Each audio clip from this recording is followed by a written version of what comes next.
I am Brad Keelor. He is Jack Cadigan. Next up on Director's Cut, find out about his time spent in Antarctica.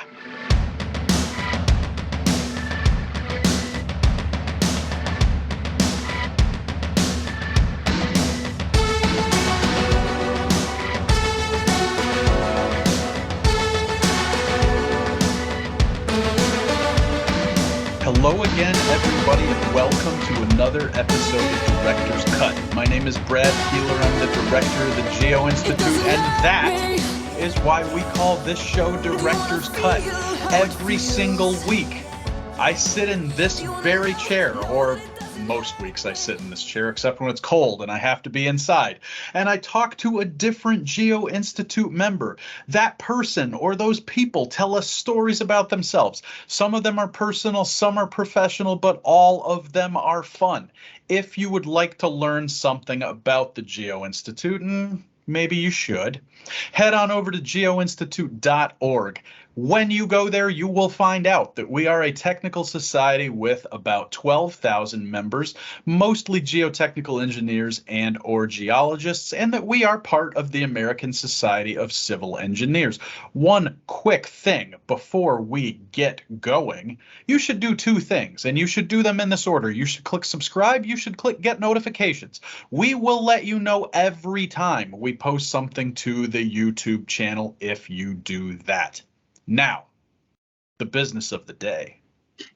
Our guest this week, coming to us from the pretty deep South, I think we'll call it the deep South, where he is a research civil engineer at the United States Army Corps of Engineers Engineering Research and Development Center, ERDIC, in Vicksburg, Mississippi. It is Jack Cadigan. Jack, welcome. Thank you. Yeah, live from the bustling metropolis of Vicksburg. We'll talk a little bit more about Vicksburg later on in the show, and maybe give it a nickname. We can just give it a nickname, I think. It needs a good nickname. We have 10 questions, the same as we do every week, and 2 of them are the same as they are every week. We begin with one of those. Describe your job in 45 seconds. Okay, well, start the clock. So I am a research civil engineer at ERDIC in the coastal and hydraulics lab. So we're really focused on navigational stuff. So I do a lot of the geotech aspects of our projects, and that's, navigation is really broad. So we do a lot of dredging and wetland studies, coast and harbor, stuff like that. So I do a lot of geotech in the coastal environment. Excellent. Very succinct. We're going to talk about some more fun stuff that you do with the Corps a little bit later on, but we must get into some of the non-work fun questions at this point too. And we will lead off with this. What time do you intend to go to bed every night, and what time do you actually go to bed every night? Well, so we have a 10-month, almost 11-month-old. So my answer is probably the opposite to what most people will say. I intend to go to bed. I wish I would go to bed at like 10:30 or something, but I usually am in bed by 9. And I think it's, when my wife was pregnant, she's like 9 months pregnant. We moved to Vicksburg. I was working here full time as a student trainee for like 8 hours, and then the dissertation stuff for anywhere from like 8 to 12 hours after that. And I think my body is just like, I'm done with the late nights. I'm an old man now. How many days a week do either one of you fall asleep unintentionally before you intend to? Every day. Excellent answer. Every single day. I never understood the dad nap until it happened to me. You're sitting straight up and out. Wait till they're old enough to mock you about it. And also, you have to develop the talent where you still hear everything in the conversation while you're taking the dad nap so that you can rouse yourself and freak them out. by dropping a tidbit from the conversation when they thought you were asleep. So it sounds like you're learning well, Jack. I am proud. I'm learning the ways. The one we teased at the open here, we're going to get right to it, was about Antarctica.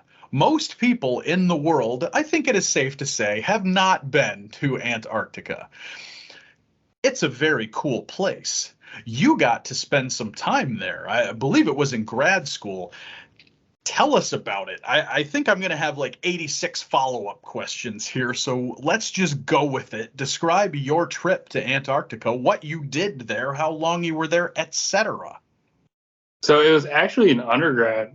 It was like the perfect storm of conditions that led to it, because I took a course with a geology professor, historical geology. Just went to go talk to him afterwards. It turns out he was going to Antarctica and he needed some help to go with him. So I was like, all right, perfect. But yeah, we spent about 2 months at sea in the Ross Sea, going around taking courses and doing all sorts of fun stuff on the boat, including I became a pretty mean ping pong player on that boat. So, but yeah, we saw a lot of cool stuff. A lot of really cool stuff down there. My two favorites are probably, when we're leaving port, and they had the icebreaker in front of us, and you see all the penguins. And the way that usually goes is the penguins will all just sit there and they're just looking at you like, huh? In awe. And then all of a sudden, one of them will bolt and they'll start running. And then you see them waddle away. And then all the penguins, the rest of them will all turn and just start waddling in the same direction. And then if they're not moving quick enough, they go down on their bellies and they're like paddling away. And the coolest thing was we saw a whole bunch of them just hop out of the water. They just come up out of the water and like they get some pretty good airtime and land and then waddle away real quick. And the other really cool thing that sticks out to me is, so we were in the Ross Sea, and one of the main things there is the Ross Sea ice shelf. And if you've seen Game of Thrones, you see the wall or whatever, that's what it looked like. You come up one morning and you just see, this huge wall of ice. And it's just, goes for as far as you can see, and it's just massive. It's really cool. So I think that's where the follow-ups begin. What time of year were you there? Did the sun go down at all? Or were you there in the winter and did it come up at all?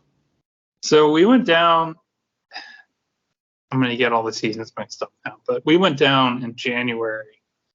And so we landed, I remember the sun was up all the time. And then by the time we left, we did not see the sun.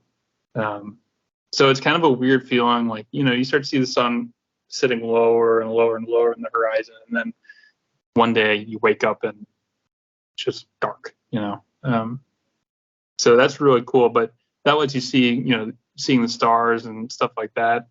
It's incredible. We got to see the southern lights on the way back up, and really, really cool.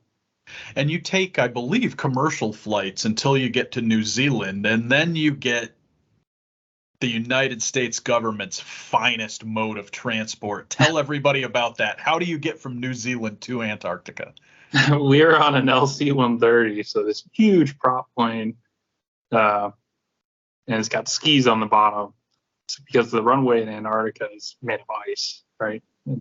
So you take off like a normal plane, extremely loud, and you're just sitting in a little cargo net as your seat, so not very comfortable. And you're also, in your full Antarctic gear. So you got on the big pants, the big boots, the big coat, all that kind of stuff. And not the most comfortable experience, but it was really cool to get to go on a plane like that, for sure.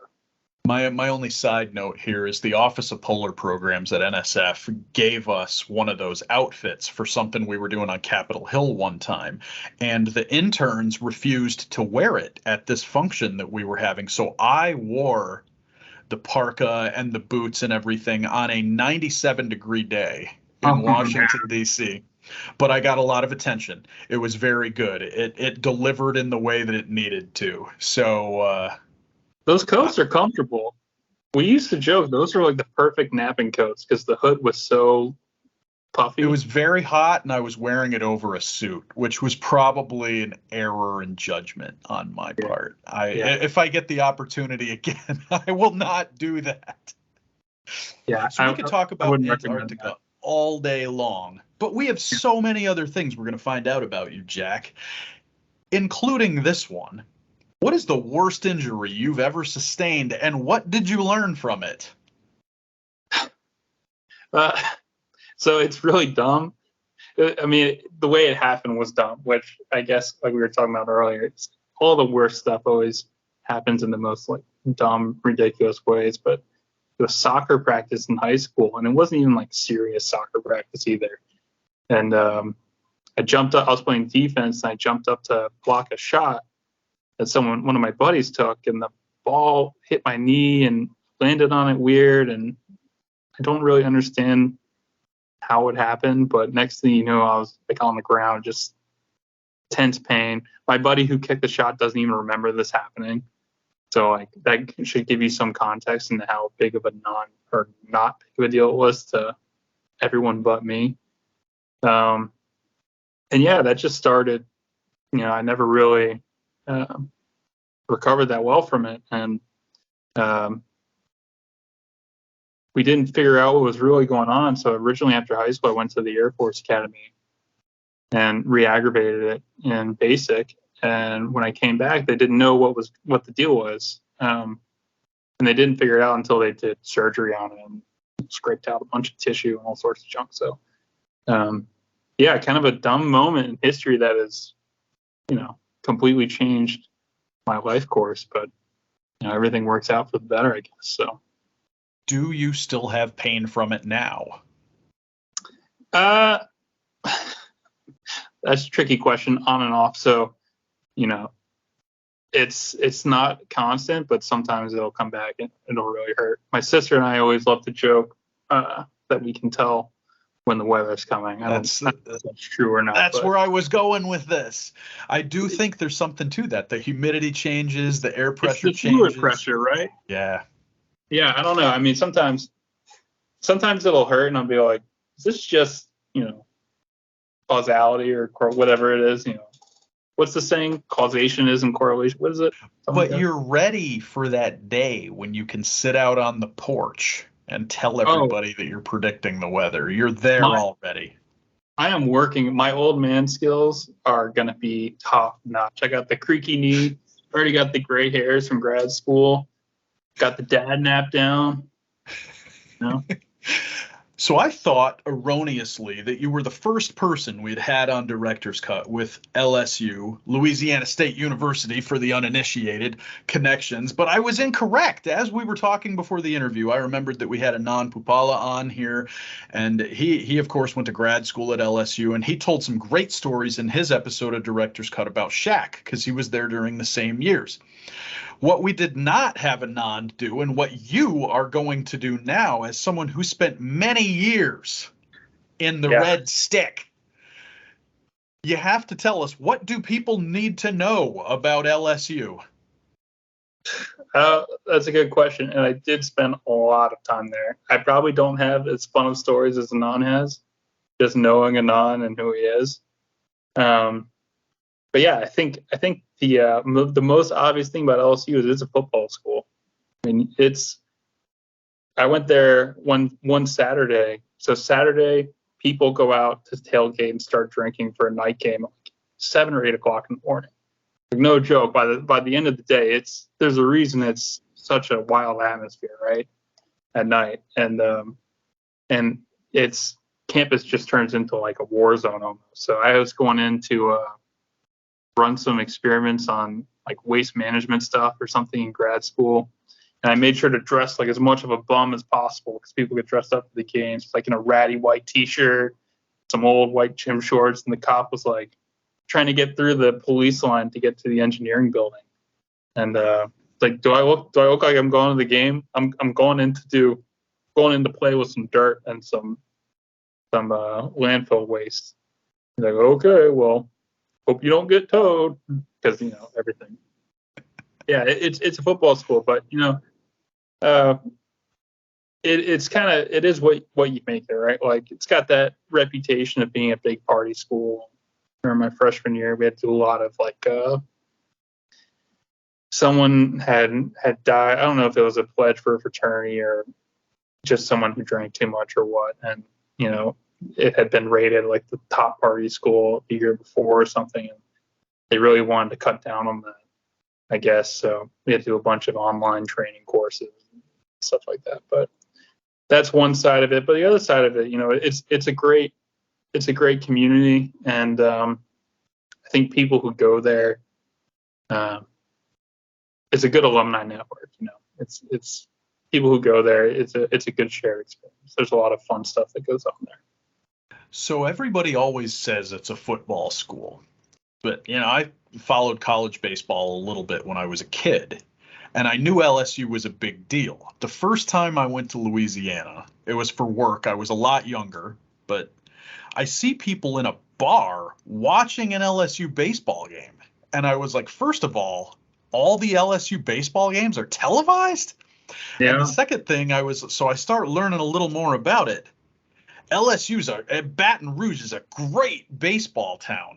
I mean, do you have any experience with the baseball program? Do you have any baseball stories? Oh, yeah. We used to go to the baseball. So I grew up in Baton Rouge, and we used to go to the baseball games all the time. And, back when it was Skip Bertman coaching and then Smoke Laval. And, the atmosphere at the baseball games is great because, it's not quite as intense as the football games, but it's just a lot of fun. Probably the only good baseball story I have is we were actually and it's a different sport now because I was at a basketball game when it happened. But at that point, Skip Bertman was the athletic director, and I don't know how old I was, young enough that it was still okay for me to do this. And my dad was like, "Oh, go tell Skip that you want Smoke Laval fired." And so, of course, I thought that was funny and went up to him, bugged the athletic director at some basketball game. When are you going to fire Smoke Laval? Yeah, but the baseball games are a lot of fun. So a lot of ringing endorsements there for things that people need to do at LSU, and it sounds like one thing they should do is try to go to the engineering building on a football Saturday, because that sounds like it would be a great sport in itself. It is. So even if you get onto campus during game day, right? Like, I cannot describe to you how bad the traffic is. I mean, we went to Bangkok on our honeymoon, and rush hour traffic there. I mean, it took us you'd be quicker walking across the city than driving, right? And everyone gets on mopeds and hops on the curbs and stuff. That's what it's like at LSU on game day. It's like you're not moving. And if you get into campus, once you get past all the police stuff and you're in the center of campus, you got to dodge all the crowds, and people have tailgates out in the street, and it's like driving through a big block party almost. And once you do all of that and you get in, you're parked in a spot where they're going to tow you because someone paid a whole bunch of money to park inside, whatever. Then you got to get past the door lock. They lock it based on your ID, so no one goes in there. And I guess I don't know what they're going to do in the engineering building, party in the stairwell, but you have to get into the building, and then they have a security officer in the building to make sure you're actually supposed to be in there. So it's I'd probably not recommend doing that. Excellent. So we will have one more LSU related question a little later here. First, we have to get to the second question that we ask everybody when they come on Director's Cut, and that's, how did you first get involved in ASCE and GI? Okay, well, so ASCE, so my undergrad was in petroleum engineering, right? And that's why I was taking all the geology courses. And I always loved geology, almost switched majors to geology at one point. And when we were in Antarctica, actually, the one piece of communication we would get was a one-page printout from the New York Times, right? And at one point, every single day, I'd wake up, get all excited, go see the news, see what's going on. And one of the headlines that was small originally and then started getting bigger and bigger and bigger was how far the price of oil was plummeting. And, the job market for petroleum engineers is directly tied really to the price of oil. So you can imagine how good that felt. And by the time we graduated, oil was like $30 a barrel or something. Nobody got jobs. So a couple of us came back and we looked at the flow charts. Well, what's the quickest way back? Because what the department told us was that we should take a year off and go fly fishing, which, that's, I guess that could be construed as good advice, but it wasn't at the time, and not, anyway. So we looked at the flow charts to see what the quickest turnaround from petroleum was into a field that actually had jobs, and it was civil. And so next thing you know, just trying to network and figure out what all the companies and stuff were, and got involved with Steel Bridge and ASCE and Baton Rouge. Geo-Institute was really something that Naveed was pushing. They had a chapter at their university, and LSU didn't have one. Yes, they might have had one a long time ago, but the geotech program had kind of basically disappeared at LSU and then was coming back. He was pushing, start a Geo-Institute chapter, a GSO, graduate student organization there. That's another fun LSU thing, is getting any kind of student organization there. At least when I was there, proved it's really difficult, because another fraternity related thing where they had a pledge died from hazing, and so now it's really it's a process. You have to go through a lot of training and stuff. And we were at geo-congress 2020, which was like a month before everything went nuts here, right? And in the GSO meeting, like the national student meeting or whatever, we got the email that our chapter had been approved. Oh, great. So that's how we ended up getting involved. And it's probably when I first was meeting you as well. So they've got a pretty good group there now doing Geo-Institute. And that's it. Good deal. A little bit different than the answers we usually get, which is why that question is in the mix every single week, because we get some good responses to that one. We have a couple more fun ones, a couple more work ones. Once again, they're all fun, right? Yeah. One thing I must know, and I'm very intrigued now because of our conversation before we started the interview, that this had to be kept secret somehow. Yeah. What is your all-time favorite sandwich? Yeah, okay. So I had to wait for my wife to leave the room. My all-time favorite sandwich is what I call the turkey bowl. It doesn't sound like a sandwich, but it is a sandwich. And what the turkey bowl is the day after Thanksgiving, or really the night of Thanksgiving in most cases. You go down and you basically put a piece of bread down, and basically turkey or Thanksgiving dinner, but in a sandwich. And we would always do, at the time, we were dating, and we'd always do Thanksgiving at my girlfriend's parents' house in Houston. And I wasn't comfortable enough yet to, mosey on down to the kitchen at, midnight or 1 a.m. or whatever, and make myself a heaping turkey bowl sandwich. And so I nudge her or go wake her up. Hey, Alan, can you give me a turkey bowl? And it's kind of become a running joke where, even when we go there now, and, they're great. I'm extremely comfortable with them. And, their family now or whatever. I still will be like, hey, can you give me a turkey bowl? That is because excellent. You know what? Turkey bowl always tastes the best when someone else makes it. That's turkey bowl science for you. I don't think I could convince anybody to make one for me here, but we have to talk about strategy a little bit here. Mm-hmm. I feel like bread choice is really key with this one, because it could just fall apart now.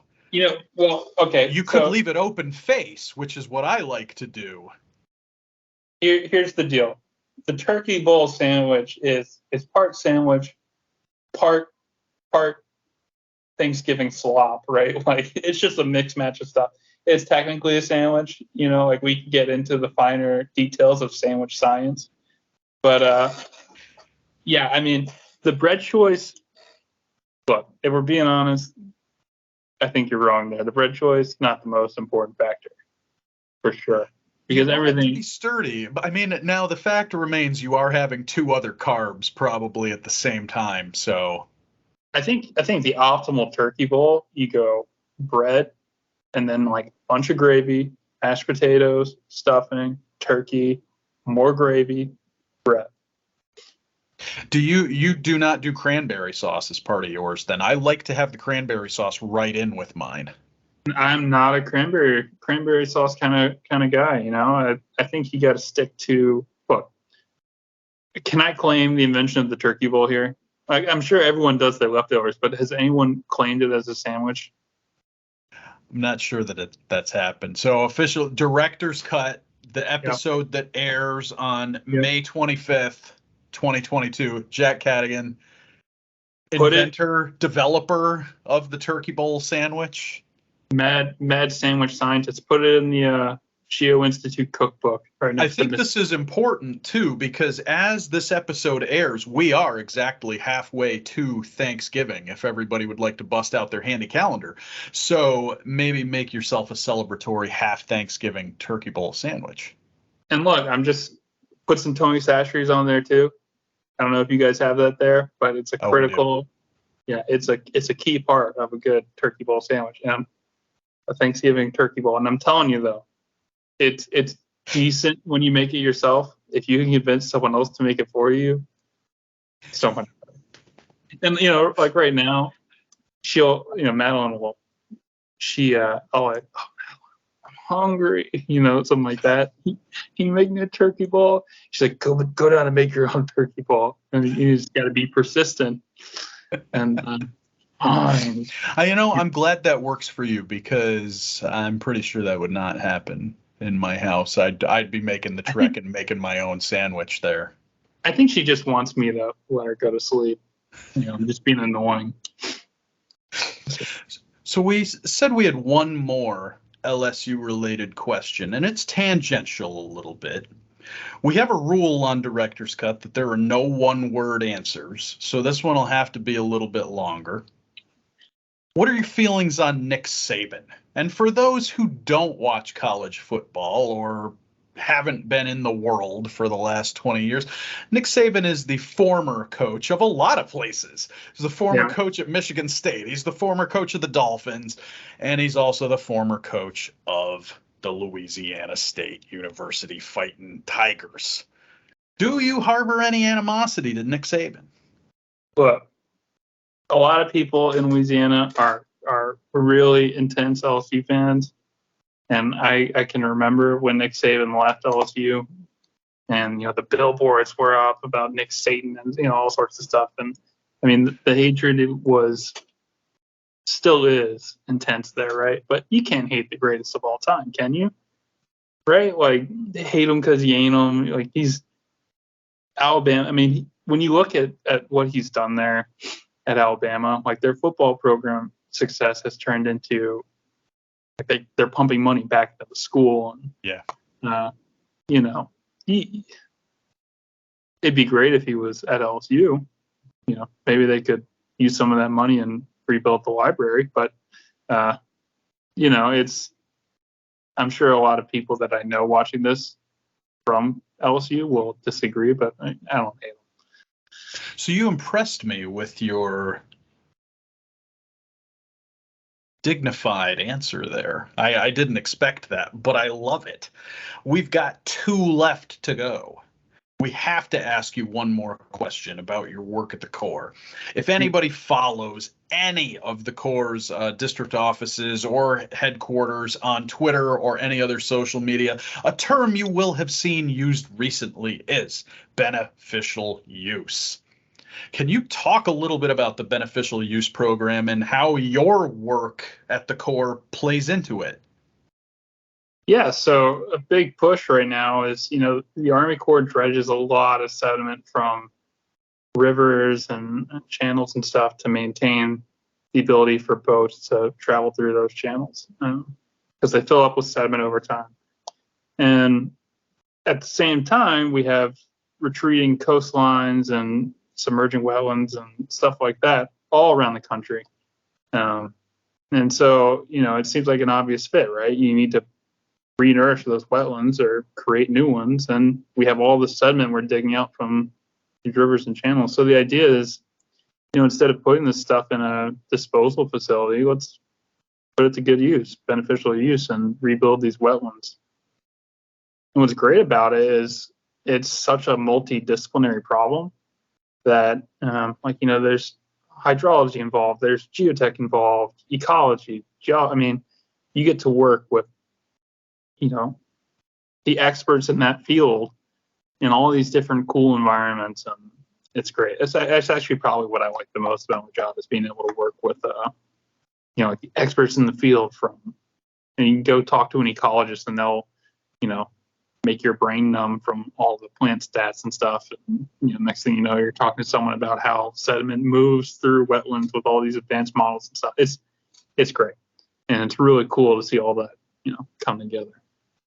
So we mentioned at the top of the show, and people probably know this, that ERDIC is in Vicksburg metropolitan area. So this is a smooth transition here. Is it a metropolitan? I don't know. Might be a micropolitan. I don't know what the technical Census Bureau term is.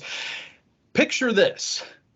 It's Saturday night in Vicksburg. It's midnight. Where is Jack Cadigan? Probably snoring in bed. Now, is that related to the small person that lives in your home, or would you be doing that anyway? Well, you know what? Yeah, it's largely related to that. And look, the small person doesn't sleep in. She wakes up 6 o'clock, 6:30. She's awake. So it doesn't matter how late you stay up. You're waking up at 6 o'clock or whatever it is. If I'm feeling adventurous, a little dangerous, I'll stay up and watch an old movie. Told you I'm working on my old man skills, so I'll throw on Noir Alley or something and watch an old gangster movie or something. Pretty edgy. The follow-up question to this has to be this. There are a lot of people who do travel to Vicksburg for work. I keep saying Vicksburg. To Vicksburg for work. Since you guys have been there, what have you encountered? What is the coolest thing in Vicksburg that you think no one should miss when they come down there? Boy, there's actually surprisingly a lot of things. Like, Naveed can tell you, before I interview with them and stuff, I was very against coming here just because of where it is. But they have a national park here, like the Vicksburg Battlefield has a national park, and it's great for a lot of people run and stuff. I don't run anymore with the knee thing, but a lot of people go there to run, and it has some really cool. Each state has a monument in there, and the Illinois monument, it's like this massive marble structure, really cool. Downtown is a lot of fun, surprisingly. It's pretty safe, so you can walk around and it's good fun. They have a brewery here that has some of the best pizza we've ever had, so that's pretty cool. And then the one place that they kind of take everyone is called 10 South. It's like this 10th floor. Is it 10th floor? I don't know. It's pretty high up. It's like a rooftop bar and restaurant, and everyone goes and watches the sunset over the river. So that's a lot of fun. Very cool. So for those of you who are planning a trip to Mississippi, if it includes anything near Vicksburg, Jack has given you the short travel guide there so you can find something to do and enjoy it. Jack, congratulations. You made it through all 10 questions on Director's Cut. I always say that everybody does, but it's still an accomplishment. You should not hide that one. 81 people have come before you, I believe. You've joined a respected legion of Director's Cut alumni now. For our viewers, if you enjoyed it, and you probably did because you're here at the end, you should still click subscribe, still click get notifications, and we will still let you know every single time we post something to the YouTube channel, which is getting more and more frequently. So, Jack, thank you so much for doing this. Of course. And before we get off, I'm going to sneak one in on you here. Oh. We were talking about challenges for people to do that come on, kind of like on Top Gear where they have the driving challenge and they rank all their guests and stuff. And the idea of doing like a mental math problem comes up. And Brad starts talking about how he used to embarrass people at Quiz Bowl. Are we going? Yeah, I mean, he would answer the question, and then apparently he used to give him a little bit of attitude when he did it too, really rub it in. So I just wanted to put you on the spot on that one. Absolutely. I love, if anybody wants to throw math my way, I am up for it. I love a good mental math problem. I will never shy away from it. So thanks for throwing down the gauntlet, Jack. Yeah. I am not good at mental math anymore. It's all calculator. It's just got to be in an order of magnitude. So. For all of our viewers out there, thanks for sticking with us till the end, and we will see you with a brand new Director's Cut next week.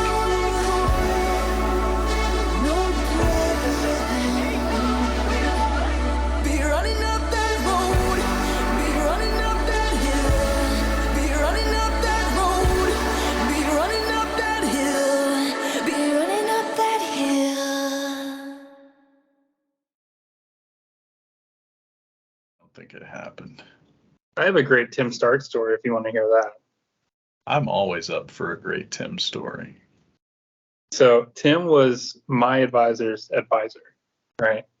And so, of course, you're always like in awe of your advisor, right? Like they're like, top dog to you or whatever. So when my lab mate Brian Harris and I met Tim for the first time, we were just super intimidated. We were in a car ride with him. We were both in the back seat, just completely silent.